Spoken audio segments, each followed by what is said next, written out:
अब ये कोचिंग छोड़ दो और पूरा टाइम सेल्फ स्टडी करो ना। कोचिंग छोड़ दो, हाँ। इको के डाउट कैसे क्लियर करूंगा?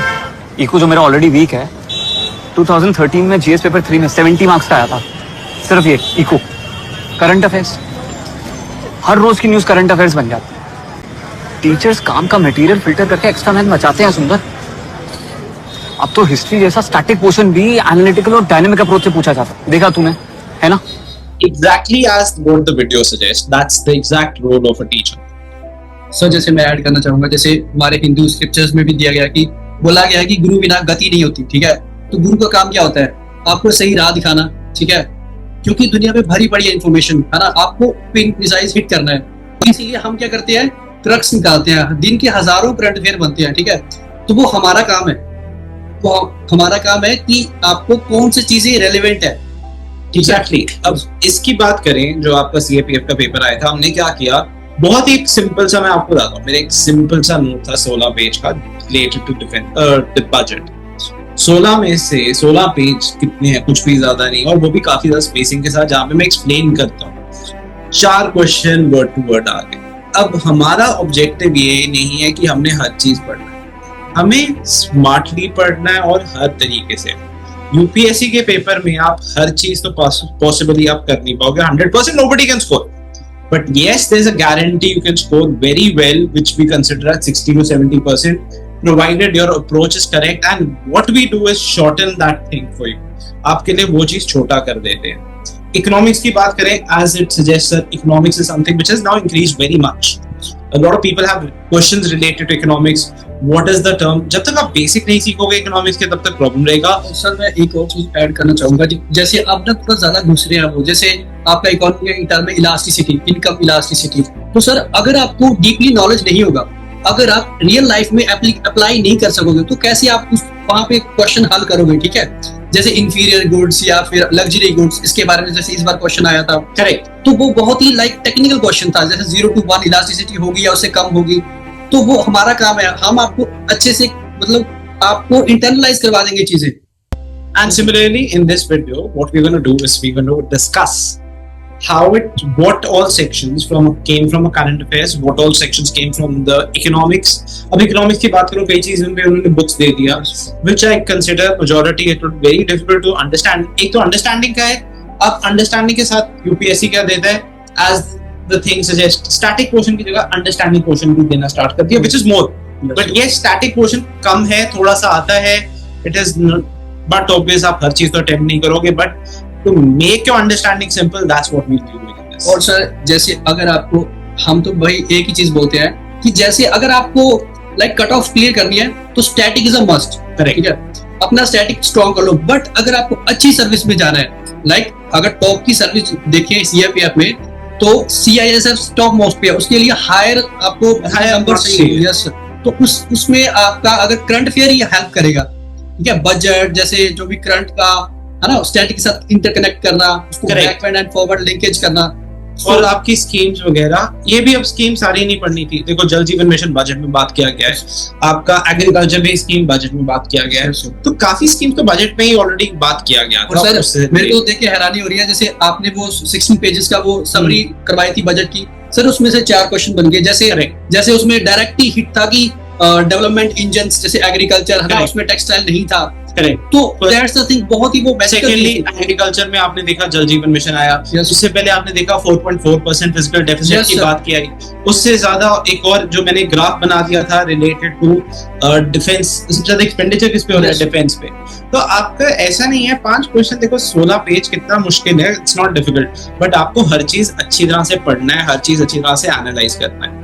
विदाउट वेस्टिंग मच टाइम हम स्टार्ट करेंगे अब क्वेश्चन से।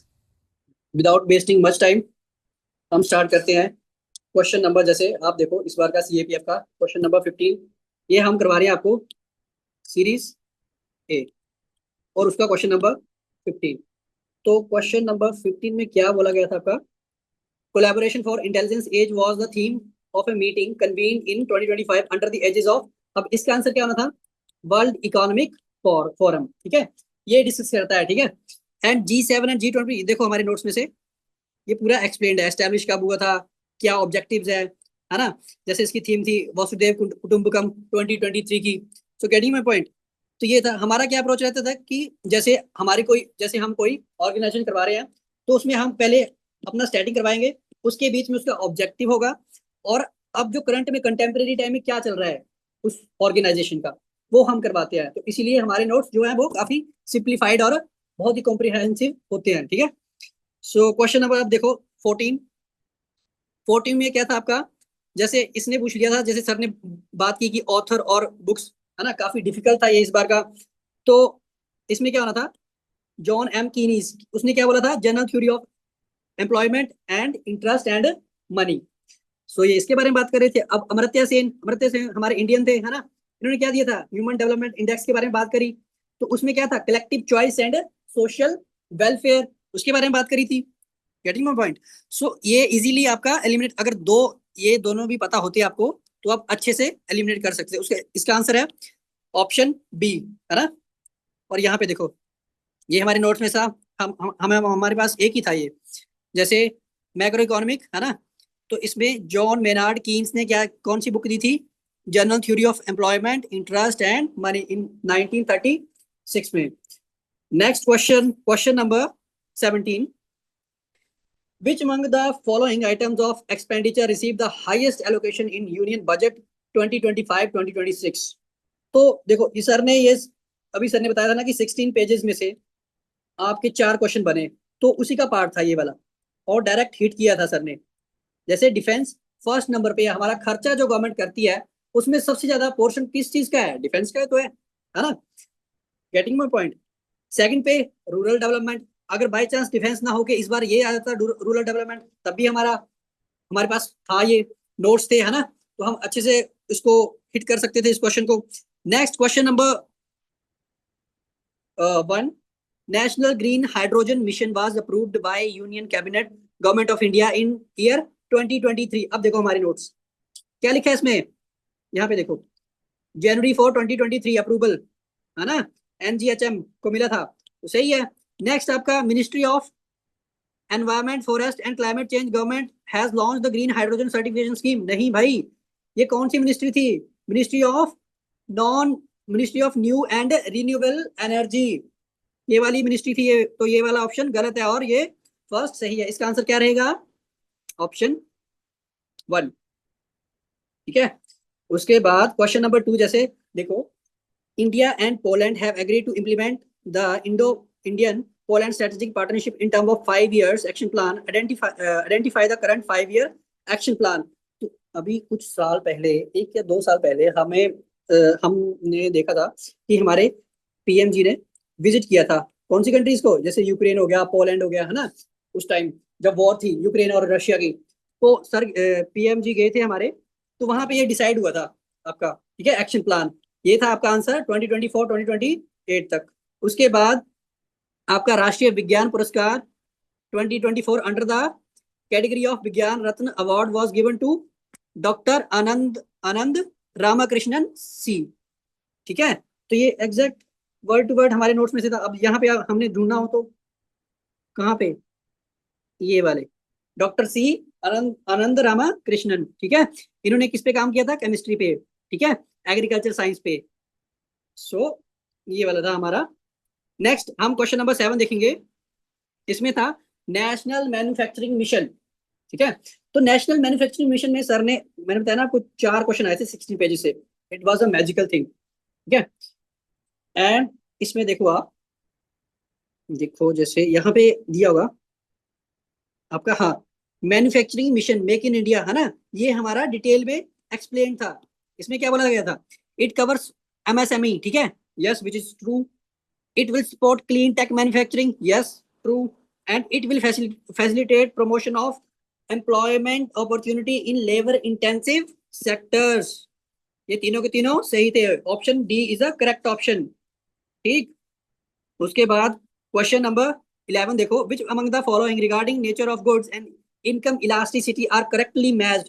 अब देखो ये मेरे क्लास नोट्स में था, ये हमारे डिजिटाइज नोट्स हैं, हम इसमें करवाते हैं, ठीक है। ये देखो मैंने लिखा है इंफीरियर गुड्स, अगर आपकी इनकम बढ़ेगी तो डिमांड सप्लाई होती है। जैसे एग्जाम्पल के तौर पे, अगर हमारे पास पहले पैसे कम थे, हमारी इनकम जैसे 1,000 रुपए थी, तो हम क्या खाते थे, बहुत ही इंफीरियर गुड्स लाइक हम देसी घी की जगह डालडा घी खाएंगे, ठीक है।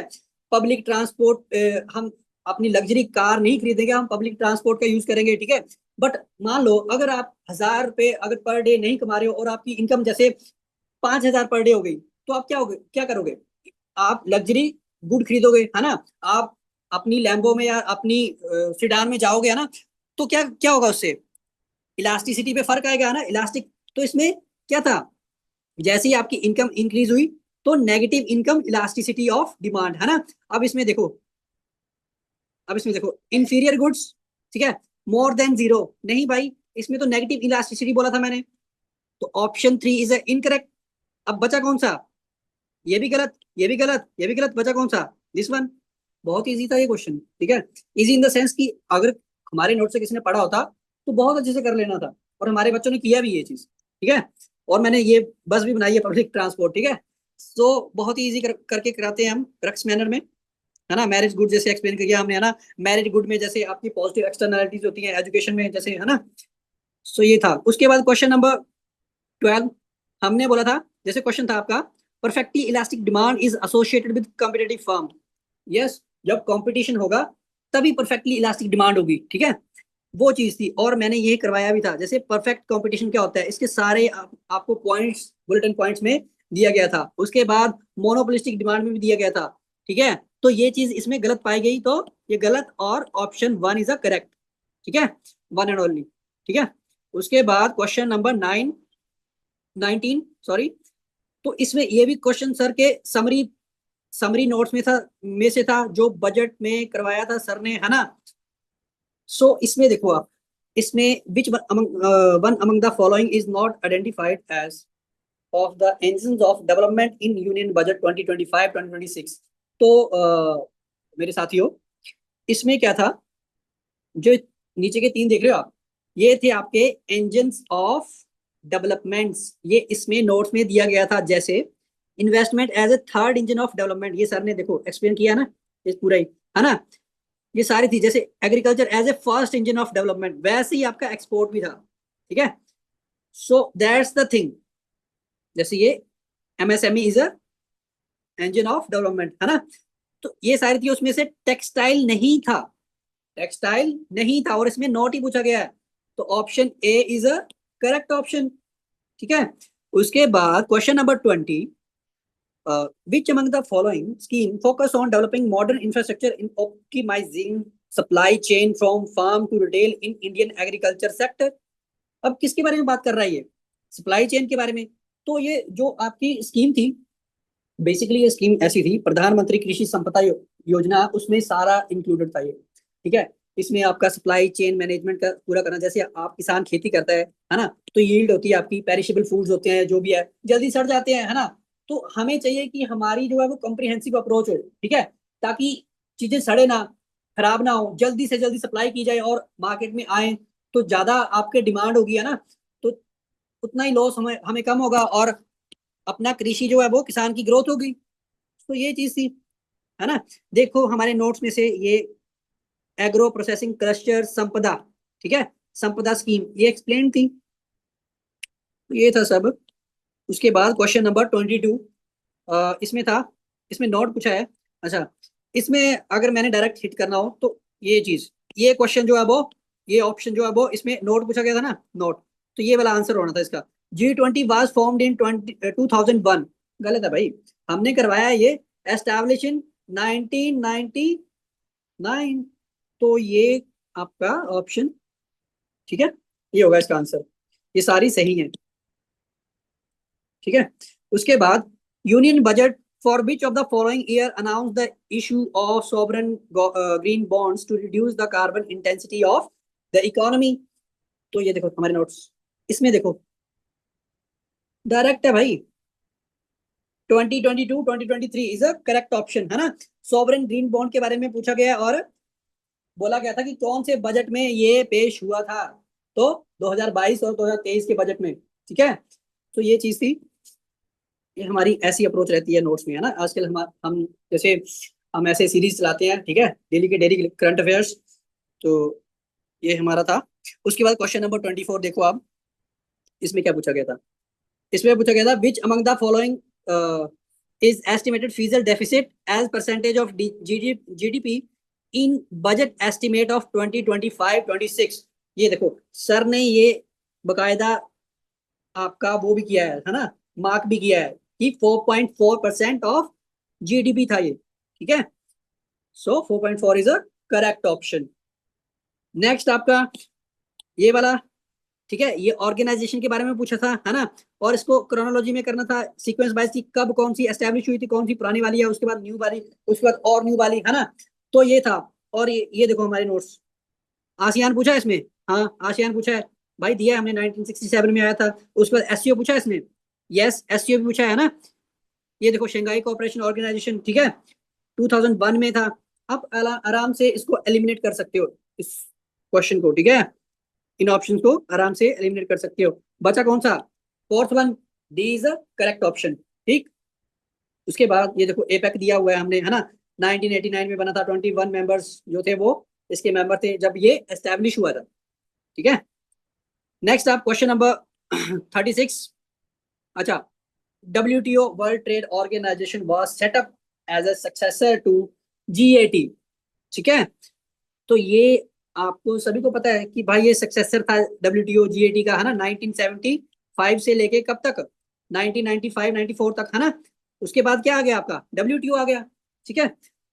तो ये सही था आपका। Next, international atomic energy agency team inspect nuclear facility all over the world, है ना। अब जैसे पीछे बोला जा रहा था कि भाई पाकिस्तान में जैसे हिट किया हमने, तो बोल रहा था कि ईरान हिल को हिट किया, न्यूक्लियर लीक्स हो रहे हैं, है ना। तो वो चीजें, जैसे ईरान की बात है, तो ईरान में ये IAEA बोल रही थी कि हमें एक बार चेक करने दो कि न्यूक्लियर लीक्स तो नहीं है, क्योंकि यूएसए ने बॉम्बिंग की थी, है ना, फोर्डो में, है ना, नेतान्ज में। तो ये चीज थी। तो हम ऐसी हमारी अप्रोच रहती है कि आपको फॉरवर्ड एंड बैकवर्ड लिंकेजेस करवाते हैं हम, ठीक है, करंट के साथ लिंक करवाते हैं हम, ये बहुत ही इजी रहता है। और ठीक है, तो इसमें था आपका ऑप्शन, ठीक है, इसमें तीनों की तीनों ऑप्शन करेक्ट थी, है ना। Amnesty International Organisation is a NGO, yes, ठीक है। उसके बाद भूदान मूवमेंट के बारे में पूछा गया था। इनमें तीनों की तीनों ऑप्शन करेक्ट थी। संपत्ति दान, श्रम दान, ये भी था स्कीम में, ठीक है। नॉन वायलेंट सोसाइटी, इसमें ये था कि जैसे भूदान में कि अपनी जिसमें किसी बात ज्यादा, है ना, सरप्लस अमाउंट में धरती है या आपका खेत है या, है ना, जो भी है प्रॉपर्टी, वो गरीबों में बांट दो, ठीक है। और ये स्टार्ट हुई थी आंध्र प्रदेश में। आंध्र प्रदेश में ये देखो हमारे उसमें हमने ये वो करवाया था, मतलब कवर करवाया था ये क्वेश्चन। उसमें पूछा गया था, आचार्य Vinoba Bhave receive the first donation of land under Bhoodan movement at, इसमें आंसर था पोचमपल्ली, ठीक है, ये तेलंगाना में है। और तेलंगाना पहले किसका पार्ट था, आंध्रा का। 1951 में आंध्रा में ये स्टार्ट हुई थी मूवमेंट, है ना। ये तीनों ही सही थे। और इसका कई बार कई बंदे कंफ्यूज थे इसमें, नॉन वायलेंट सोसाइटी, हाँ भाई नॉन वायलेंट सोसाइटी इसलिए क्योंकि जब रिसोर्सेज में अगर आप छीना झपटी करोगे, है ना, तो वो तो गवर्नमेंट का इनिशिएटिव नहीं होता, ठीक है। हमारा इनिशिएटिव क्या रहता है, कम से कम आपका लड़ाइयाँ हो, है ना, और रिसोर्सेज आराम से बट जाए एक दूसरे में, है ना, भाईचारे की तरह, फ्रेटर्निटी, ठीक है, हमारे कॉन्स्टिट्यूशन में दिया भी है। So that's the sole purpose of this thing, Bhoodan movement. बहुत ही इंपॉर्टेंट था अगेन, और रिपीटेड था, काफी बार रिपीट हुआ है ये, ठीक है। उसके बाद department of defence is not correct, which is not correct, है ना। तो इसमें आपका ऑप्शन था सी। उसके बाद ये भी हमारे नोट्स में था। उसके बाद ये देखो जल जीवन मिशन, इसमें गलत ऑप्शन था ए वाला, दिस वन, ये सारे सही थे, ठीक है। इसमें 2016 लिखा गया था, हालांकि 2019 18-19 में ये स्टार्ट हुआ था, कौन सा, जल जीवन मिशन। और हमारे उसमें कवर भी है ये जल जीवन मिशन बजट में, ठीक है, जो बजट करवाया था सर ने उसमें कवर था। अब देखो क्वेश्चन नंबर 116, इसमें ओल्डेस्ट लैंग्वेज ऑफ कंप्यूटर पूछी गई थी, है ना। तो हमने ये देखो फोर्ट्रेन, ठीक है, फॉर्मूला ट्रांसलेशन, ये लैंग्वेज थी 1957 में, ये इसका ये बनी थी। और बनाई किसने थी, जॉन बेकस ने, जो IBM के फाउंडर थे, है ना, ठीक है। तो ये देखो फोर्ट्रेन, तो इसका करेक्ट होना था। उसके बाद अच्छा, आर्टिफिशियल इंटेलिजेंस के बारे में पूछा गया था। अब आर्टिफिशियल इंटेलिजेंस क्या है, आपकी लैंग्वेज की प्रोसेसिंग ही तो है, ठीक है, आपका एल्गोरिदम है, एल्गोरिदम के बेसिस पे काम करती है आर्टिफिशियल इंटेलिजेंस, ठीक है। सो इसका आंसर था आपका नेचुरल लैंग्वेज प्रोसेसिंग, ठीक है। ये देखो लार्ज लैंग्वेज मॉडल, है ना, लैंग्वेज दिस थिंग, और ये हमारे नोट्स, ठीक है, बिल्कुल हम प्रिसाइजली हिट करते हैं, ठीक है, हमारे प्रिसीजन में कोई शक नहीं है, कोई डाउट नहीं है। उसके बाद नेक्स्ट आपका which among the following are characteristics of cache memory, है ना, जैसे हमारे फोन में हम हिस्ट्री डिलीट करते हैं, है ना, उसमें कुछ कैश मेमोरी होती है, तो वो थी, हमने एक्सप्लेन भी करवाया था, है ना। तो क्या था इसका, ये स्मॉल मेमोरी होती है, ठीक है, शॉर्ट टर्म के लिए, फास्ट मेमोरी होती है, ठीक है, लेस एक्सपेंसिव मेमोरी नहीं भाई, मोर एक्सपेंसिव थी ये, है ना, एक्सपेंसिव थी ये। तो इसमें 1 and 3 is a correct option. उसके बाद नेक्स्ट आपका 1 GB in a binary system is equal to 1 GB किसके बराबर होता है भाई, ये सबको पता है, 1024 MB, है ना। 1 GB डेटा जैसे आप उड़ा देते हो ना दिन का, अब तो खैर 2 GB भी कम है, तो वो चीज है, ठीक है, मजे मजे से करेंगे हम। Question number 124। अब देखो इसमें क्या था, अब मोस्ट ऑफ द उसमें इंस्टीट्यूट में ये था कि ये दोनों तो ऑप्शन कवर करवाई थी, थर्ड वाली का किसी को पता नहीं लग रहा था, हमारे नोट्स में से निकला ये देखो, 45% इंटेंसिटी रिडक्शन, है ना, फ्रॉम 2005 लेवल, ये हमारे टारगेट्स दिए थे हमने खुद को कि हमने इतनी इंटेंसिटी से कम करना है ना, हम अपना GHG इमिशन, और इंक्रीज करनी है क्या, non fossil fuel energy by 500 GW, और achieving net zero emission by 2017, है ना। तो ये फर्स्ट वाला इनकरेक्ट, ठीक है, ये तीनों इनकरेक्ट हो गए, ये वाला आपका सही हो गया, ऑप्शन 2 and 3, ठीक है। उसके बाद अच्छा, ये खत्म हो गया अपना, तो चलिए ये पूरी आपको मैंने बता दी, इसका ये सेक्शन कवर किया हमने, आपका इकोनॉमी और करंट अफेयर्स। आप देख ही सकते हैं कि हमारे नोट्स में से कितना ज्यादा, है ना, पोर्शन आया था, ठीक है। So thank you very much, आप ऐसे ही ग्रो करते रहिए, है ना, हमारे हमारे साथ जुड़िए, आप स्क्रीन पे दिए गए नंबर में कांटेक्ट कीजिए, है ना, और ज्यादा से ज्यादा क्वेरी, अगर आपको डाउट है कोई तो जब मर्जी आप हमारे पास आ सकते हैं, है ना, हमारा जो इंस्टीट्यूट है उसको विजिट कर सकते हैं, और जब कभी कॉल कर सकते हैं हम इन नंबर्स पे, ठीक है। ओके, जय हिंद, जय भारत।